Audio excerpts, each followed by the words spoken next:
Don't get involved with us anymore. I don't want anything to do with a poor man reaching his 60s. The son's wife then took out a bottle of expensive perfume from her jacket and began to put it on herself. I don't want to wear this jacket covered in your cheap, old stink. How much more fun could you make out of me? Do you have any idea what you're getting yourself into by doing this? My name is Jack, a 59-year-old office worker. I currently live alone in a house my wife built.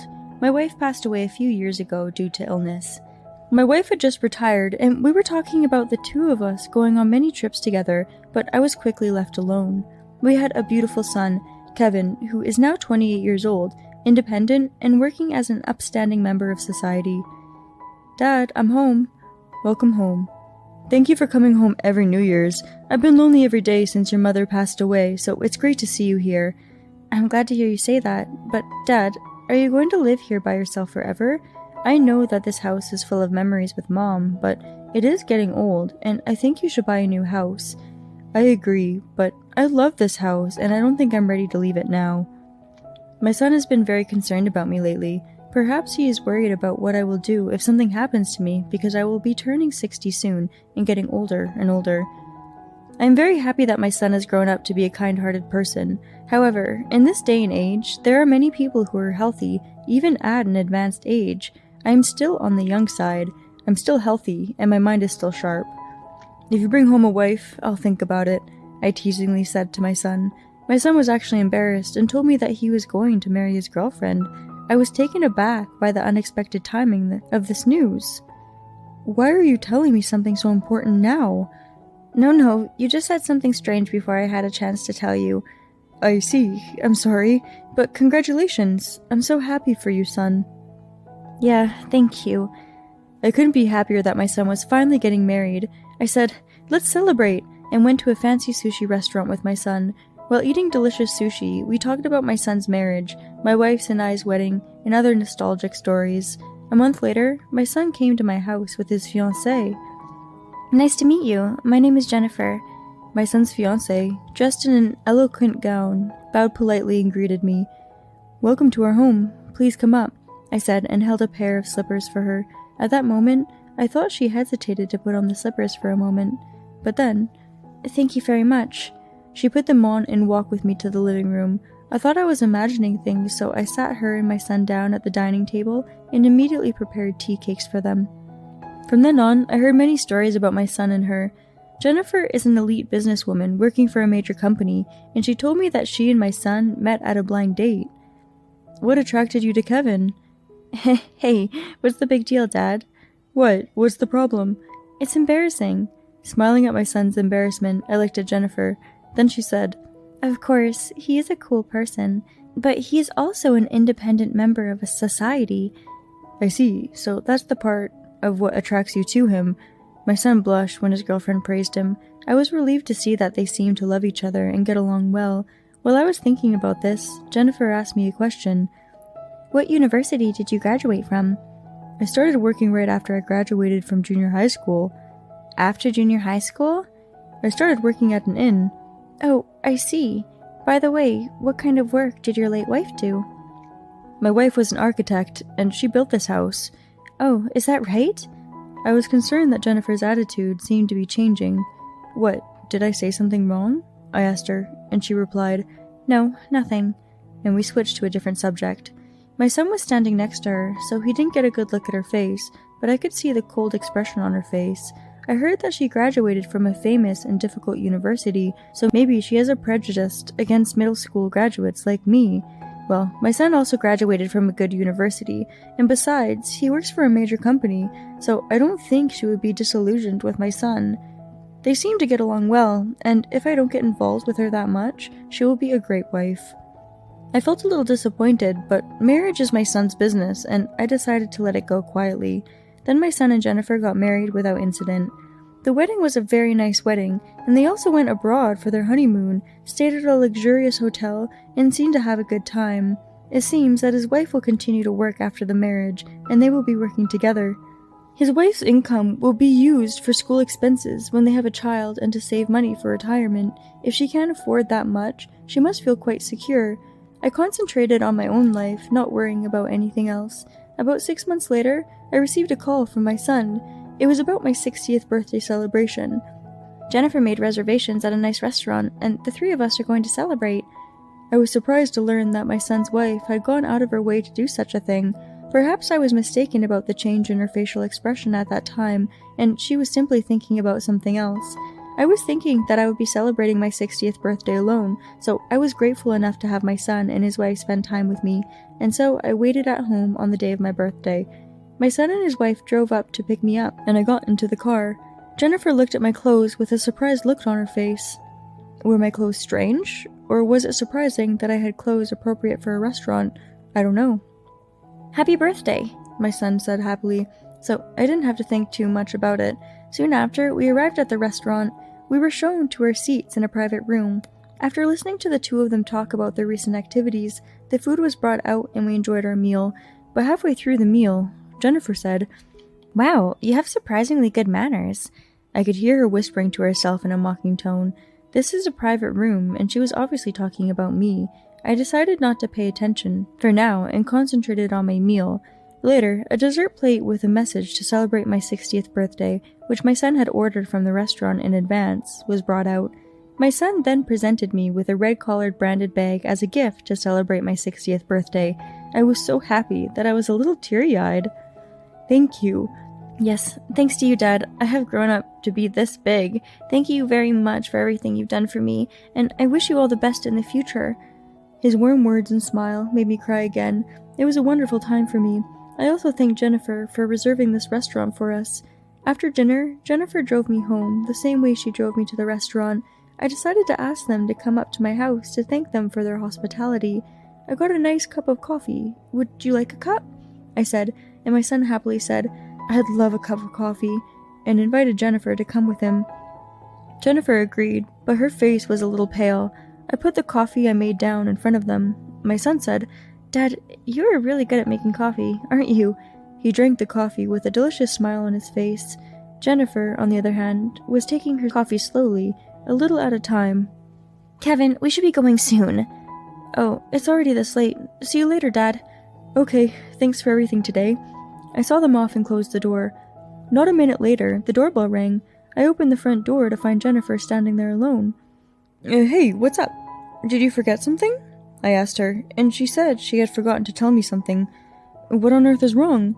Jennifer suddenly turned serious and said in a cold tone, "Don't get involved with us anymore. We are a nuisance to you. It's not nice to have a bottom feeder like you around superior beings like us." Wait, what are you talking about? "I guess lower classes don't understand. Everyone in my family graduated from excellent universities, and all of them are doctors, lawyers, or work for big companies. Kevin also graduated from a reasonably good university and works for a reputable company, but it is too embarrassing that his father is a middle school graduate and his mother is an office worker. You are a burden to us. I originally wanted to cut you off as soon as we got married, but Kevin has been wanting to have your stupid 60th birthday celebration for a while now. I decided to do it after that. You studied table manners very hard for your first time at a fancy restaurant, and I guess your efforts paid off. It's really pathetic that the table manners you worked so hard to learn will only be used once in your life. I rambled on for a long time, but all I'm trying to say is don't try to play family with us anymore. I'll make things right with Kevin. Don't try to contact Kevin. You'll only get him in trouble. So this time, I'll say goodbye. I don't want anything to do with a poor man reaching his 60s. My son's wife took a bottle of expensive perfume out of her jacket and began to put it on herself. "I don't want to wear this jacket covered in your cheap old stink. I'll never come here again, and I can't wait to get rid of the smell." How much more of a fool could she make me out to be? Do you have any idea what you're getting yourself into by doing this? Jennifer snickered and shrugged her shoulders as I said this. Then she silently walked away. I could not have been more angry. How could she behave in such a terrible manner without a care in the world? Would my son really be happy in a marriage with such a person? The woman had told me not to contact him, but I didn't care and contacted my son. He immediately took the time to visit me at my house. "Dad, what's the matter? You called me out of the blue." "Kevin, how are you and Jennifer doing in your marriage?" What do you mean?" My son looked puzzled for a moment. I don't think this conversation was going well. I decided to be honest with my son about what Jennifer had told me on my 60th birthday. My son was shocked when he heard what I said. I knew she was that kind of person. According to my son, at a family gathering, Jennifer introduced my son in a disparaging way. He went to a good college and works in a good company. He's a little short for a husband, but he's acceptable. He was embarrassed because she had said such a thing to her relatives. When I asked Jennifer why she had said such a thing after the gathering was over, she told me that she thought it would be easier for them to make fun of her if she had said it first, rather than them asking her. I felt like a very small person when she said that to me, but it never occurred to me that she was making fun of you like that. My son was beyond angry and was beginning to think about divorcing Jennifer. I already disliked her so much after what happened last time that I didn't feel like I had to intervene. I talked to my son about it, and he said I could do whatever I wanted. A few days later, Jennifer came by my house with a bloodthirsty look on her face. "Oh, what's the matter? I thought you weren't going to get involved with me anymore," I said nastily. "Who the hell do you think you are?" Jennifer asked, sounding very upset. "I'm just a middle school graduate living on a pension." "Don't play around. You were the reason I was fired from my job. How could a poor old man do such a thing?" "Oh, you were fired? I'm sorry to hear that. But it's a good thing, because a company will only rot from the inside with people like you in it." "I can't believe you're the brother of the CEO of a major company." Jennifer was right. I am the younger brother of the president of a company that is now called Major Corporation. However, this company was originally a hot spring inn run by my parents. I worked there as a server after graduating from junior high school. My brother went on to university to study business administration. I met my wife when I was working as a server, and we left home when we got married. On the other hand, my brother took over the inn, and then he started other businesses besides the inn and made it an even bigger company. His company was an important business partner for the company my son's wife worked for. I reported the incident to my brother. Then he said, "I don't want to continue doing business with a company that has people who insult my brother and my nephew." And that is how Jennifer was fired. "If you had known I was the boss's brother, would you have changed your attitude?" "Of course! You should be proud of your family history." I'm really dumbfounded. You only judge people by such superficial things, don't you? Normally, you would treat people sincerely as human beings, regardless of their academic background. It's a shame that someone who doesn't understand such things is my son's wife. And that boy has already decided to get a divorce. Then my son, who had been listening in the next room, opened the door and came into the living room. "Kevin, I thought you ran away from home, and here you are." My son ignored Jennifer's words. "I can't stay married to you after you insulted your father and me," he said, and brought out divorce papers. Jennifer panicked and desperately tried to come up with some lame excuse. "Wait, I made a mistake when I found out that this house was so old and that your parents were middle school graduates, or clerks. But I don't judge people for that, so forgive me." Jennifer pleaded with my son with a flip attitude. My son seemed to be taken aback as well, and she spoke plainly while giving him a cold stare. "Let me correct you. My mom was not a clerk. She was the one who does the designing. She worked for a big construction company after college. She was a first-class architect, so I guess she made pretty good money." "A first-class architect?" "I was allowed to do everything I wanted to do and go to school without any inconvenience, so we didn't come from a poor family like you say. I don't really care about that. I love my father and mother regardless of their status, wealthy or poor. No matter how old this house is, I continue to live in it because it is the house with memories of my mother and father. It is impossible to continue married life with someone who does not understand that kind of family bond. Get the hell out of here, and we're getting divorced." Jennifer signed the divorce papers in fear of my son's spitefulness. Incidentally, after that, Jennifer, "You're a disgrace to the family. Getting fired from your job and becoming unemployed?" Jennifer's parents disowned her. My son happened to come across a convenience store where Jennifer was working, and he saw her being told off by a high school student. It didn't matter what your educational background was. I was relieved that my son grew up to be a child who understands such things. After the divorce, my son came back to our house and we started living together. After my son passed away, I was still somewhat lonely, so I'm glad that my son came back. I will probably have to leave home when my son gets married again, but until then, I will enjoy the time we spend together as father and son. No matter how well educated people are, there are always people who behave like morons. Still, I question your character if you can say such horrible things to your husband's parents.